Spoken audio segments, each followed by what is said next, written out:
மரியாதை நிமித்தமாக ஆளுநர் அவர்களை சந்தித்தேன். ஏன்னா கட்சி புது பொறுப்பு கொடுத்துருங்க, அதனால் ஃபஸ்ட்டு சிட்டிசன் ஆஃப் தமிழ்நாடு, அதனால் அவரை பார்த்து அந்த அவருடைய வாழ்த்துக்களை பெற்று வந்திருக்கேன். ஒன்றரை மணி நேரம் தமிழக அரசியல் விவகாரம் இது அஜித் தோவால் வந்து சந்தோஷப்பட்டிருக்காங்க. இன்னைக்கு வேறு ஏதாவது விவகாரம் இல்லை, வேறு டிஸ்கஸ் பண்ணதை பற்றி எதுவும் பேசல. அரசியல் நிலவரம் தமிழக அரசியல் இல்லை, நான் தான் சொல்கிறேனே, ஆளுநர் அவர்களோடு நான் பேசியதில் வெளியில் தெரிவிப்பதற்கு ஒன்றும் இல்லை. அவருடைய வாழ்த்துக்களை பெற மரியாதை நிமித்தமாக சந்தித்தேன், வாழ்த்தினார், வந்திருக்கேன். கார் பந்தயம் பாலாஜி விவகாரத்தில் ஊழல் தடுப்பு வழக்கில் கைது செய்வதற்கு வழக்கு பதிவு விசாரிப்பதற்கு தமிழக ஆளுநர் வந்து நேற்று ஒப்புதல் கொடுத்திருக்காரு. தமிழக அரசு அது ஜனவரி மாதம் பரிந்துரை பண்ண கடிதத்துக்கு ஏற்கனவே நீங்கள் 5 வருஷத்துக்கு முன்னாடி குளித்தலையில் தமிழகத்தினுடைய மாண்புமிகு முதலமைச்சர் அவர்கள் அப்போ எதிர்கட்சி தலைவராக இருந்த பொழுதே அவர் சர்டிஃபை பண்ண ஊழல்வாதி செந்தில் பாலாஜி என்ன, அதுக்கு இப்போ அனுமதியும் கிடைச்சிருக்குன்னா வரவேற்கத்தக்க விஷயம். ஏன்னா அன்றைக்கி திரு ஸ்டாலின் எதிர்கட்சி தலைவராக இருந்தவர் என்ன சொன்னார்? திமுக ஆட்சிக்கு வரும், திமுக ஆட்சிக்கு வந்தால் செந்தில் பாலாஜி சிறையில் இருப்பார்னு. ஆண்டவனே அதை நடத்தியிருக்கான். திமுக ஆட்சிக்கு வந்தது, செந்தில் பாலாஜி ஜெயிலுக்கு போயிருக்காரு. அதனால் இதுக்கு அனுமதி கொடுத்திருந்தால் வரவேற்கத்தக்க விஷயம். நன்றி. சார், கார் பந்தயம் சார், கார் ரேஸ் நடக்குது. விளையாட நினைக்கிறவங்க விளையாடுறாங்க. அது அனுமதி கிடைப்பதில் ஒரு நீண்ட இழுபறி இருந்தது, அதை எப்படி பார்க்குறீங்க? நான் என்ன சொல்கிறேன், அதெல்லாம் டெக்னிக்கல் இஷ்யூஸ், லீகல் இஷ்யூஸ், அந்தந்த டிபார்ட்மெண்ட் அதுபடி ஃபாலோ பண்ணிட்டு இருக்காங்க. அதனால் இந்த ரேஸில் பார்ட்டிசிபேட் பண்ணுற எல்லாருக்கும் என்னுடைய வாழ்த்துக்கள். பாஜகவுடைய கட்சி பணிக்கான முக்கியத்துவம் அடுத்து எப்படி இருக்கும் சார்? சரி,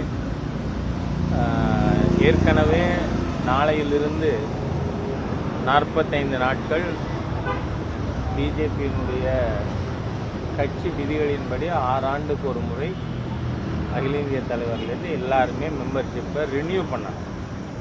அதனால் இப்போ ரினியூ பண்ணுறதுக்கான பணி நாளையிலிருந்து துவங்குகிறது. இது அக்டோபர் 15 வரை இருக்கும். ஆல் இண்டியா லெவலில் ஒரு பூத்துக்கு 200 பேர் சேர்க்கணும் அப்படிங்கிறது டார்கெட் கொடுக்கப்பட்டிருக்கு. அதன் அடிப்படையில் தமிழகத்தில் குறைந்தது 1 கோடி பேர் சேர்ப்பதற்கான பணி நடந்து கொண்டிருக்கு. இதில் ஒன்றியம், நகராட்சி வர எல்லா நிர்வாகிகளுக்கும் இதற்கான பயிற்சி அளிக்கப்பட்டிருக்கு.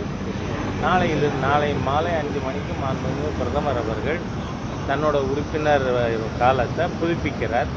புதுப்பித்த பிறகு மாலையில் 6 மணிக்கு கமலாலயத்தில் இங்கு மாநில நிர்வாகிகள் மற்றவர்கள் உறுப்பினர் ஆகிறதுக்கான நிகழ்ச்சி ஏற்பாடாகி இருக்கு. அதே சமயத்தில் எல்லா பார்லிமெண்ட் சீட்லையும் நாளைக்கு சாயந்தரம் 6 மணிலேருந்து உறுப்பினர்கள் புதுப்பிக்கின்ற பணி நடக்குது. இது வெல் பிளான்டு மேனரில் எல்லா ஏற்பாடுகளும் ஏற்கனவே நடந்துருச்சு, அது நடக்கும். அதற்கு பிறகு அன்றாடம் மக்களை பாதிக்கின்ற விஷயங்கள் பாரதிய ஜனதா கட்சி எடுத்துக்கொண்டு அதற்கான தேவை ஏற்பட்டால் போராட்டம் நடத்துவது, மக்களிடம் எடுத்துச் செல்வது ஆகிய பணிகளில் நாம் ஈடுபடுவோம். யார் சொன்னது? நேற்றைக்கு கூட மாண்புமிகு பிரதமர் அவர்கள் 2 வந்தே பாரத் ரயிலை துவங்கி வச்சுட்டு ரயில்வே துறையில் மட்டும் இந்த பட்ஜெட்டில் 6000 கோடிக்கு மேல் தமிழகத்திற்கு ஒதுக்கப்பட்டு இருக்கிறது என்பதை ஸ்பெசிஃபை பண்ணியிருக்கார்.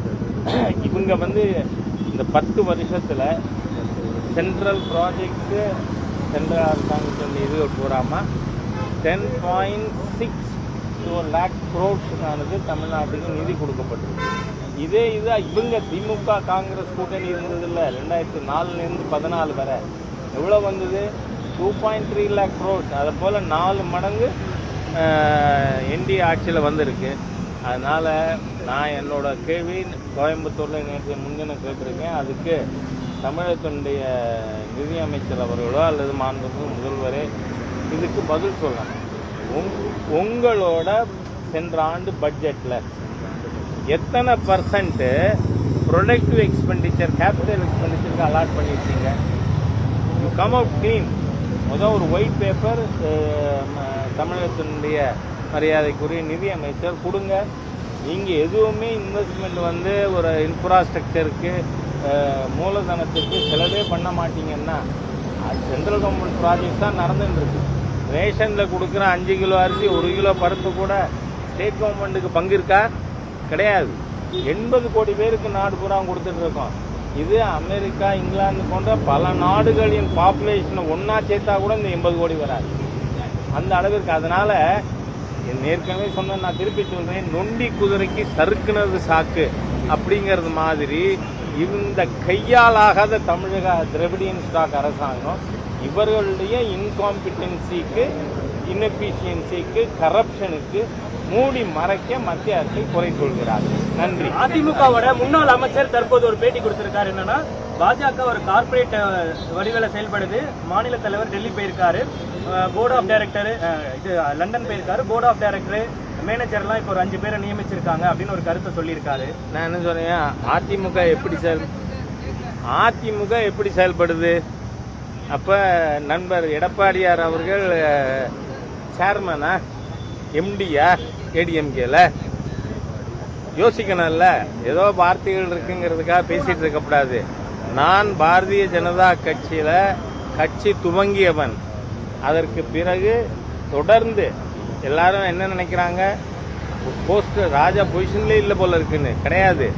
தொடர்ந்து 35 ஆண்டுகளாக கட்சியில் பொறுப்பில் இருக்கிறவன். இப்போ நேஷனல் எக்ஸிக்யூட்டிவ் மெம்பராக நேற்று வர இருந்திருக்கேன். இன்னைக்கு கட்சியை வழிநடத்தி இந்த குழுவுக்கு கன்வீனர். அதனால் இங்கே ஒன்றும் போர்ட் ஆஃப் டைரக்டர்லாம் இல்லை.